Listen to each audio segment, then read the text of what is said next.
Thank you, Jeannie.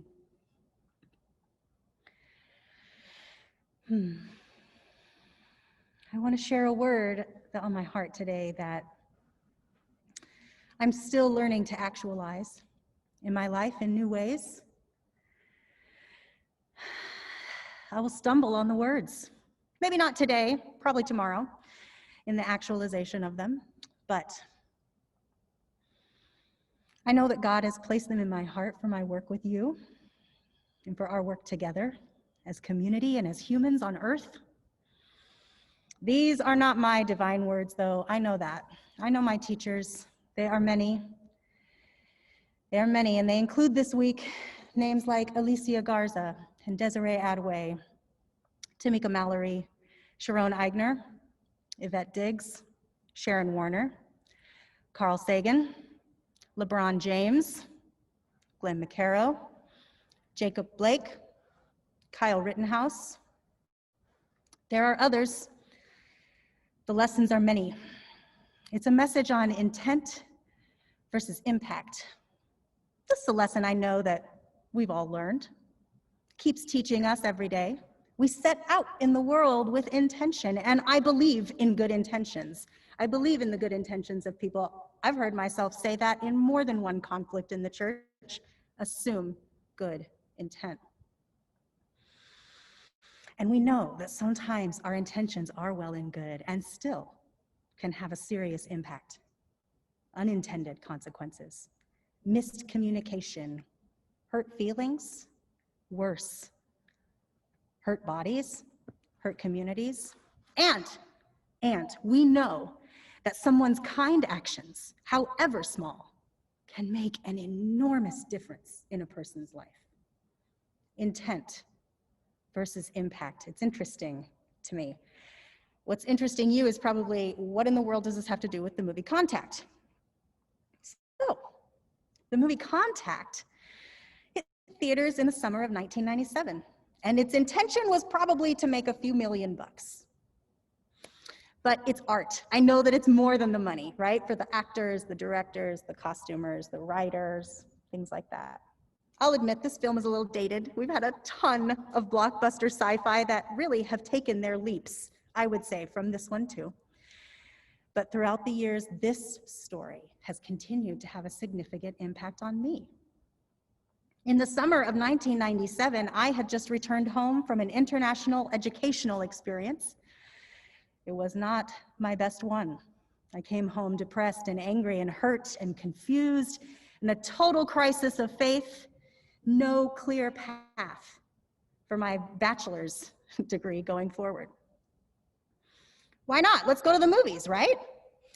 But Jodie Foster, she's my favorite. She's the best. Going to movies was therapy for me before I knew what therapy was. So Jodie Foster plays the protagonist, astronomer, Dr. Eleanor Arroway, a professional listener, a skeptic, a scientist. She is a seeker. She is searching for answers to the universe, technically listening for little green men, or a booming voice from the sky. And for many of her colleagues and friends, this choice of career is tantamount to professional suicide. Jodie Foster called her a zealot. And still, she is a hopeful person, and she pursues with discipline her course until she hears a signal from a nearby star. And the rest of the movie is governments and scientists and religious fundamentalists arguing over whether or not to build it, who the perfect human specimen will be to represent us all. In the end, she takes the journey. I mentioned that Carl Sagan wrote this novel with his wife, Anne Druyan, a decade before the film. And there's always great depth and beauty in a book that movies just don't have time for. They do their best. But in the book, the story follows her all her life and shows us the resonance and the dissonance between religion and science. It's interlaced with complex mathematics, deep questions, thoughtful reflections about the meaning and purpose of life, religion, science, humanity. A year from seeing this movie and reading more Carl Sagan, and with the support of many people, I applied for seminary. Representation mattered. I didn't know how to say that in 1997 either, but it did. And it does, and this movie impacted my life.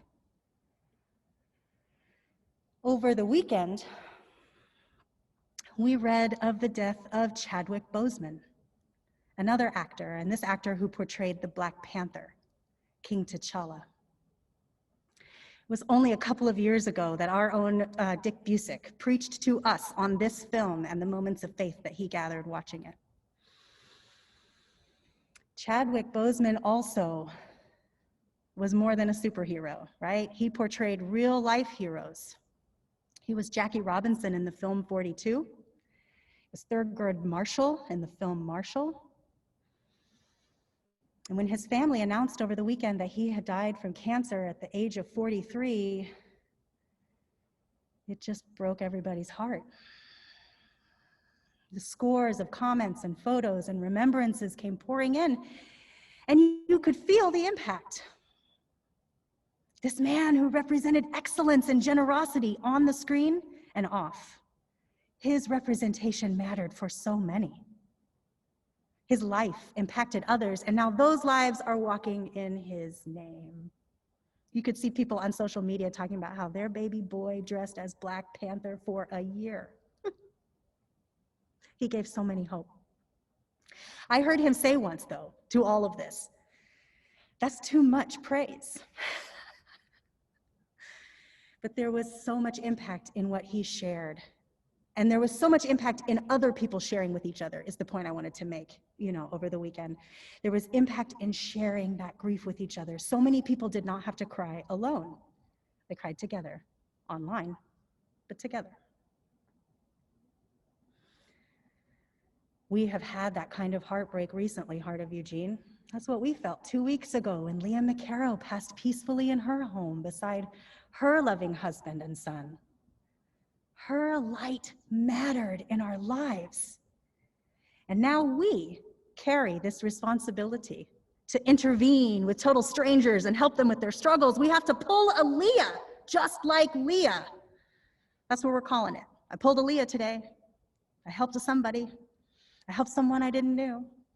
That person was struggling over there, and I just sat with them. Every day, this is her impact on us. Every day, Glenn continues to reach out to loved ones, friends, acquaintances, and share his story. And together we grieve and find strength for tomorrow. It matters. Our representation as a church also matters in this community. Sometimes we're called that church. But we're not the only church that's that church with that reputation anymore, but that church means we welcome all people. That church helped me when I was down on my luck. That church is where I would go to church if I went to church. We wear our intentions on our walls, right? From the Martin Luther King mural to the All Are Welcome banner to the Christ has no body on earth but yours inside the sanctuary. We wear our intention on the walls. The doors are open. The signs say all are welcome. The sharing is abundant. Whew. Let's talk about the impact. Closing that church building. God, that was painful and scary. And still it was the right thing to do and a test of our strength. And for while we're learning more every day how the COVID virus spreads, it's kind of amazing, isn't it, for the novices at home, the science novices like me, to watch and see how this scientific process works, right? So when we went home in March, we did not know, how do you get it? We assumed it was everywhere, right? Surface contact, droplets from sneezes and coughs and vigorous speaking and singing, and spit flying into the air. And the air, right? 3 ways that we heard about, and the air. We're still learning. Science is a slow process, it's on purpose, and we adapt our understanding and behavior as we learn more. Small moves, Ellie. I've learned over time that perhaps the greatest risk of infection comes in the air. Sanitation procedures exist and can continue to minimize risk. Wearing masks is doing a good job of stopping those water droplets, And so many buildings are empty in town because of poor ventilation. And poor ventilation is the virus's delight. Like they say in the movie, seems like an awful waste of space. There's an article in Time magazine this week that you ought to read. It's called COVID-19 is transmitted through aerosols. We've got enough evidence. Now's the time to act. It's written by Jose Luis Jimenez, and the data found here, other places too, is why we are wearing masks in the park. Is why indoors, even if I may not run into someone, and there are other people in the building today, I wear a mask indoors because I care for you and everybody that I meet during the day. COVID-19 lingers in the air. We must dilute the particles. Got to push them away with a mighty wind, a clean air ventilation. It is not a waste of space today to have an empty sanctuary. Not today, but soon we will receive a ventilation report which will help us better understand what we need to do to move the air around better. Small move. And the prolonged closure, its impact continues. If they're gonna just be small moves after small moves, what are we gonna do, right? What can the church do? So I return to our intention. Let's listen to our statement of purpose. Let me read it to you. Our mission is to strengthen the relationships that we have with God, with each other, with our families, and with our world. Time to take back control of that intent is what I think. As the Dalai Lama says, shape our motivation. The intention alone is not going to get us there, but it is the place we start, and it focuses our work. It's a small move. But if we can let our daily actions be guided by this intention, let our questions about the future of the church be focused by this intention, it is our vision and our hope that in doing so, that we will transform our lives, that we will transform Christianity, transform the world. These are your words. I take that into my body and I think about, at the end of the day, what people of color are needing from us is to show up and do the work. So what does that mean? That means paying attention to when we have weakened relationships or hurt others with our good intentions. Places where we've broken the social contract and then focus to repair, realign, and move forward. This is a lens through which you can discern how and what you will do each day. Does it fit you? It's a good question for right now. Our work ahead of us in the church is in strengthening our relationships to one another for our shared work here in the future. And what I hear out of this is that thank you, science, for helping to explain and help us understand. Thank you for providing me helpful guides. And what is going to be required to get this virus to take a hike is hard work and personal responsibility and empathy for others. Science explains and helps us understand, and then we still have to care for each other. Science explains and helps us understand, that is its intent. And its impact in my life does not make the world any less mystical and wondrous and spiritual. It brings me to a truth that we already know, that we are connected. We are one, you and I. All of us, we are a part of a whole. We are so connected that your actions impact my life. My actions impact your life. We know this. It's so deep in our bones. We are made of star stuff, all of us. We're not just taking care of ourselves here. I think I encouraged 2 weeks ago the term self-care, and I want to double down on that. And I want to say that when you are thinking about, I need to take care of myself, go back to our intention of strengthening our relationships and ask ourselves, can we reshape our intention to just take care of myself? Consider, what is this care that I need right now that is so emergent? And ask ourselves, am I the only one who needs that? How would this impact others? Maybe then we all get free. All of this heavy learning right now, the burden of learning and actualizing at the same time, it's a lot. But I do believe that it is reawakening us to something we already know. We are one. What we have on this earth is precious. It is rare. We are wasting our space with our violence toward one another and our lack of care for each other. And I've been a person of good intent my whole life. And it's not enough. It's not enough to make white supremacy take a hike. I'm sitting with that.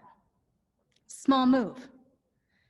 I'm listening intently and with purpose for the next move, because sometimes it's donating to a bail fund, and sometimes it's calling a friend and just checking on their spirit and their stamina.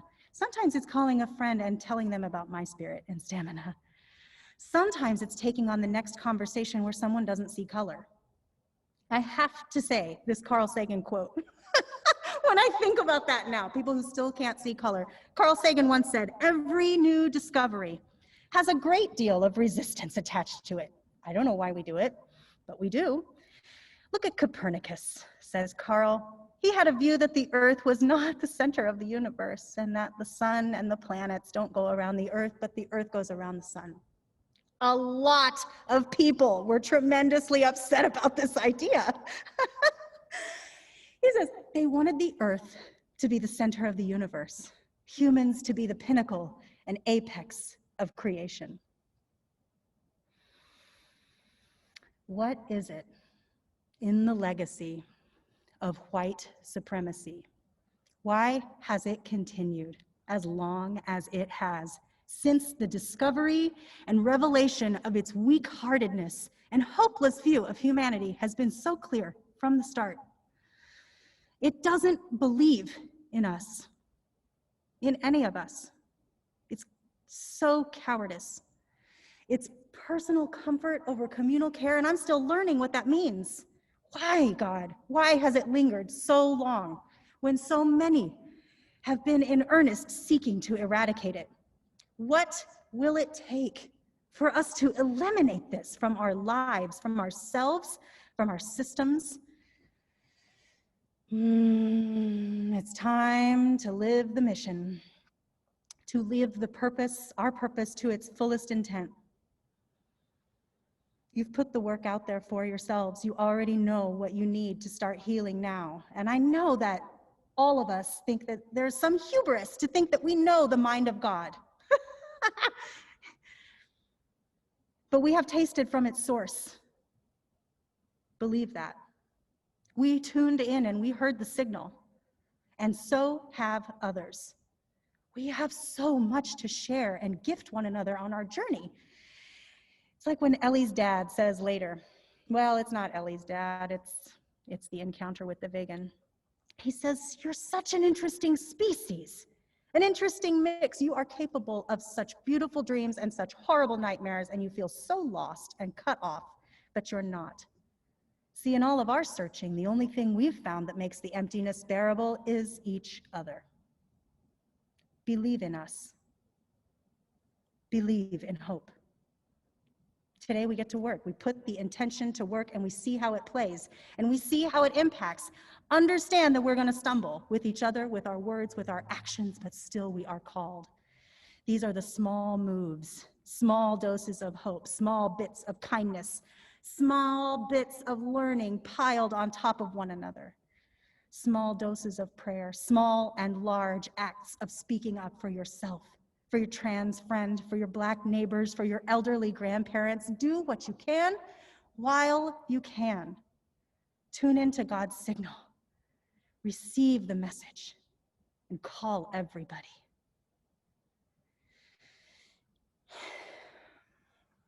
Thank you, God, for the ways that this message will continue to teach us and shape us.